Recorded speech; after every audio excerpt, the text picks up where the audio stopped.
Class 7th के प्रिय बच्चों, आज हमने पार्ट 1 पूर्णांक में पढ़ना है असमान चिन्ह वाले दो पूर्णांकों का जोड़ना, जो कि कल भी हमने बात करी थी। असमान चिन्ह वाले दो पूर्णांकों को जोड़ना। दोबारा इसी पे बात करते हैं।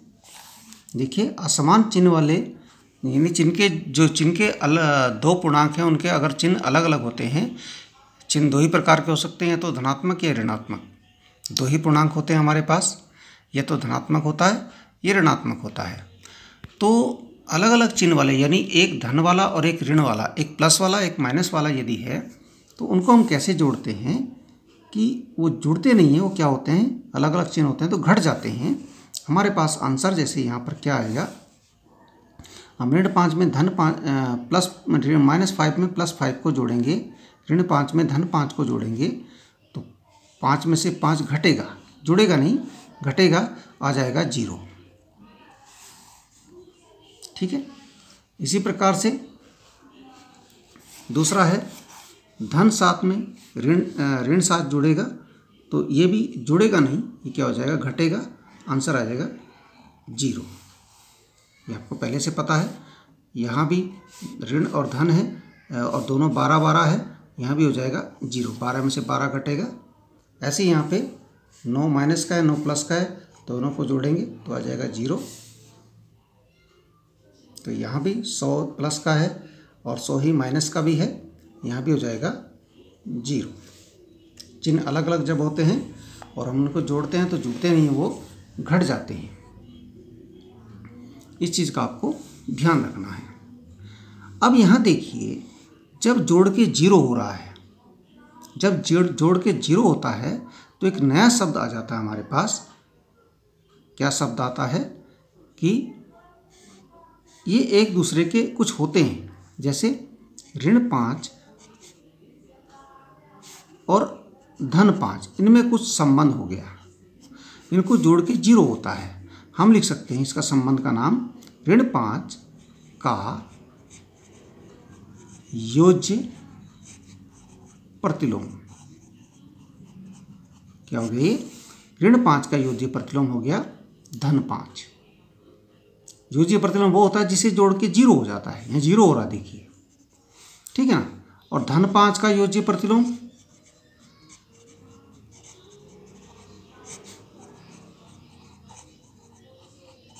ठीक है, ऋण 5 हो गया, है ना। ऋण 5 का योज्य प्रतिलोम धन 5 और धन 5 का योज्य प्रतिलोम ऋण 5। ऐसे ही या ऐसे ही इसमें भी लिख सकते हैं धन 7 का योज्य प्रतिलोम, क्योंकि दोनों जोड़ के 0 हो रहा है, धन 7 का योज्य प्रतिलोम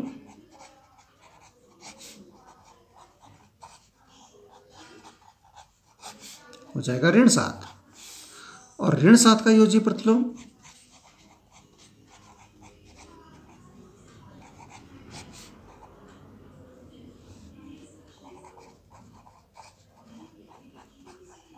क्या हो जाएगा, ऋण 7 का हो जाएगा धन 7।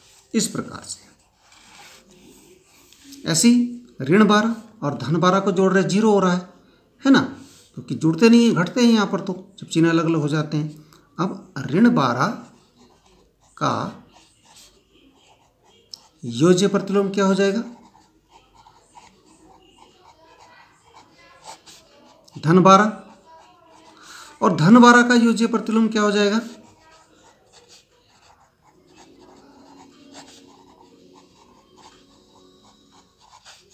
आप देख पा रहे होंगे कि हम धन वाला इधर लिख रहे तो इधर ऋण वाला आ जाता है, ऋण 12, ठीक है ना।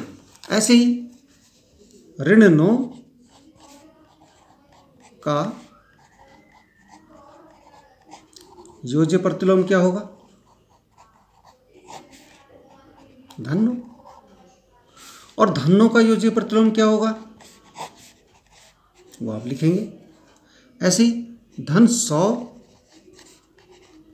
का योज्य प्रतिलोम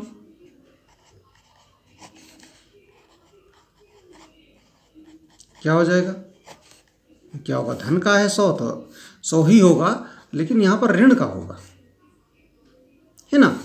ऐसे ही ऋण 100 का योज्य प्रतिलोम क्या हो जाएगा, धन 100। ठीक है ना, इस प्रकार से। अब यहाँ देखिए इनके योज्य प्रतिलोम लिखने हैं। ऋण 10 का योज्य प्रतिलोम आप क्या लिखेंगे? धन 10, बस चिन्ह बदलना है। धन 6 का योज्य प्रतिलोम ऋण 6। ऋण 75 का योज्य प्रतिलोम धन 75, है ना। 118 का योज्य प्रतिलोम, अब कहेंगे 118, देखिए 118 में ना तो धन लगाया ना ऋण लगाया, है ना। 118 में ना तो धनात्मक, तो 118 को धनात्मक मानते हैं, इसका कोई चिन्ह इसके साथ नहीं है, तो उसको हम धन 118 ही मानते हैं। तो 118 का योज्य प्रतिलोम क्या हो जाएगा? 118 को हम मानते हैं धन 118, तो योज्य प्रतिलोम हो जाएगा ऋण 118। ठीक है, इस प्रकार से आपने ऋण 700 का, ऋण धन 45 का, 4050 का और ऋण 1000 का योज्य प्रतिलोम यहाँ पर लिखना है। ओके, ये सब आपने यहाँ पर करना है कंप्लीट। ठीक है, अब जब योज्य प्रतिलोम की बात हुई तो क्यों हुई? योज्य प्रतिलोम बताने की आवश्यकता क्यों पड़ी? वो इसलिए पड़ी कि हमें सीखना था पूर्णांकों को घटाना। पूर्णांकों को जोड़ना तो हमने सीख लिया था कि समान चिन्ह के, एक जैसे चिन्ह के पूर्णांक होंगे, चिन्ह उनके एक जैसे होंगे तो जुड़ेंगे, चिन्ह अलग अलग होंगे तो घटेंगे। जी हमने कल बात सीखी थी कि पूर्णांकों को जोड़ने में चिन्ह यदि उनके एक जैसे होंगे तो जुड़ेंगे, चिन्ह अलग अलग होंगे तो घटेंगे। यानी चिन्ह अगर दोनों धन के हैं तब भी जुड़ेंगे, दोनों ऋण के हैं तब भी जुड़ेंगे, लेकिन यदि चिन्ह अलग अलग हैं तब घटेंगे। लेकिन पूर्णांकों को जब घटाने वाली बात आए, ठीक है ना, मैं यो जोड़ने की बात कर रहा था, अब पूर्णांकों को घटाने वाली बात आए तब हमें क्या करना पड़ेगा? देखिए ये है धन 13, ठीक है, क्योंकि जोड़ना तो हम सीख चुके हैं, घटाना नहीं सीखा हमने। अब यहाँ ऋण चिन्ह लगा है, ऋण की जगह आपने लगाना है धन। क्या लगाना है बीच में? ऋण की जगह धन लगाना है, और ब्रैकेट में क्या लिखना है? जो धन 7 है इसका योज्य प्रतिलोम लिखना है। धन 7 का योज्य प्रतिलोम क्या होता है? ऋण 7। ओके, हमने बीच वाले चिन्ह को धन किया, और जो यहाँ पर दूसरी जो संख्या लिखी है, दूसरा जो पूर्णांक लिखा है, उसका लिखना है योज्य प्रतिलोम। अब देखिए, अब इनको जोड़िए। अब तो बीच में धन आ गया ना, प्लस आ गया बीच में, अब इनको जोड़ना है, जोड़ने वाला नियम लगाना है। देखिए एक पूर्णांक धनात्मक है, एक ऋणात्मक है, और जब इनको जोड़ेंगे तो जुड़ेंगे नहीं बल्कि ये घटेंगे, क्योंकि चिन्ह इनके अलग अलग हैं। 13 में से 7 घटाया, बचा आपका 6, और चिन्ह आएगा ज़्यादा वाले का, जो ज़्यादा है, ज़्यादा आपका 13 है, तो ये आ जाएगा +6। अब यहाँ देखिए दूसरे वाला क्या है? ऋण 25, ऋण, अब यहाँ ऋण 25 को लिख लीजिए पहले, बिल्कुल भी डरिए मत। बीच वाले चिन्ह को हमने बोला पहले माइनस का प्लस कर लीजिए, क्योंकि जोड़ना तो हमें आता है। और जो दूसरे वाला पूर्णांक है उसका लिखना है योज्य प्रतिलोम। धन 10 का योज्य प्रतिलोम होता है ऋण 10, ये हमने लिख दिया। देखिए अब देखिए हमारे पास पूर्णांक जो प्रश्न हो गया, जो घटाने का था वो हो गया जोड़ने का।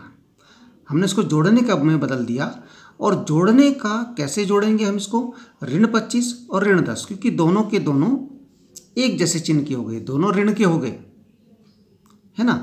तो ऋण 25 और ऋण 10 को जोड़िए। 25 और 10 कितने होते हैं? आप साइड में जोड़ लीजिए, 5 का 5, 2 और 1 3, 35। ठीक है, अब दोनों ही ऋण है तो चिन्ह ऋण का आएगा। ओके, ऐसे होगा, समझ रहे होंगे आप लोग। अब देखिए यहाँ पर है धन 7, ऋण 5। अब यहाँ देखिए क्या करेंगे हम? पहले वाला पूर्णांक तो हमने सीधे लिख लिया, इसके बाद बीच में जो ऋण चिन्ह है इसको हमने धन में बदलना है, क्योंकि हमने जोड़ने के प्रश्न, जोड़ने के पूर्णांकों को जोड़ने वाला प्रश्न हमें आता है ना। अब देखिए दूसरे ब्रैकेट में जो पूर्णांक लिखा है वो है ऋण 5। ऋण 5 का योज्य प्रतिलोम क्या होता है? धन 5। ऋण 5 का योज्य प्रतिलोम होता है धन 5। अब देखिए, अभी जोड़ने का प्रश्न बन गया। अब तक तो घटाने का था, लेकिन अब जोड़ने का बन गया। अब देखिए, दोनों जो पूर्णांक हैं वो दोनों धनात्मक हैं, या धन 7 है या धन 5 है, बीच में जोड़ना है तो जोड़ेंगे। 7 और 5 हो जाएगा 12, चिन्ह रह जाएगा धन का, क्योंकि दोनों का धन है। चिन्ह अलग अलग होता तो हमें थोड़ी सी शंका होती। अब आगे देखिए, इसको कैसे करना है। पहले वाला पूर्णांक उठाया, धन 17 लिख दिया। दूसरे वाले पूर्णांक का क्या करना है, पहले हमने धन चिन्ह लगाना है। इसका ऋण 13 है दूसरा पूर्णांक, इसका योज्य प्रतिलोम लिखिए, ये हो जाएगा धन 13। हो गया ना, ठीक है। इसका योज्य प्रतिलोम लिखना है। दूसरे वाले का योज्य प्रतिलोम, घटाने में क्या करना है, दूसरे वाले का पहले योज्य प्रतिलोम लिखना है। ये दिया हमने धन 17 और धन 13, दोनों को जोड़ेंगे हम तो धन 17 और धन 13 कितना हो जाएगा, 17 और 13 को जोड़िए,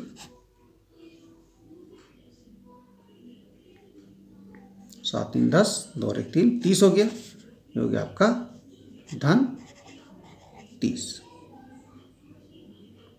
ठीक है, एक और है हमारे पास, इसको भी देख लेते हैं।